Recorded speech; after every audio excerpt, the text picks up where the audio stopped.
Grilled cheese is a classic that everyone loves. Today we are making a more grown-up version using local Bartlett pears and honeyed goat's cheese. At the grocery store, choose pears that are firm. Don't be misled by scars or minor surface blemishes. They won't affect the flesh or taste. For this recipe, you will need 1 clove of garlic minced, 1/4 cup of softened butter, 8 slices of bread, 1/2 cup of goat's cheese, 1 tablespoon of honey, 2 Bartlett pears thinly sliced, 1/2 cup of cooked bacon, and 2 cups of shredded mozzarella cheese. This recipe will make 4 grilled cheese sandwiches in total.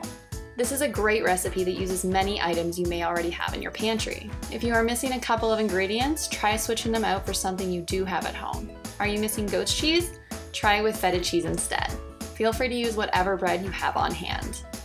First, mix 1 clove of minced garlic and 1/4 cup of softened butter together in a small bowl. Lightly spread this garlic butter over each slice of bread. Arrange 4 of the slices of bread, butter side down, on a work surface. Now in a small bowl, whisk together goat's cheese and honey until well combined. Layer pears, bacon, goat's cheese, and mozzarella on top of each slice of bread. Then top each sandwich with a slice of bread, butter side facing out. Heat a large frying pan over medium-low heat. Cook grilled cheese for 3 minutes on each side or until each side is golden brown and the cheese is melted.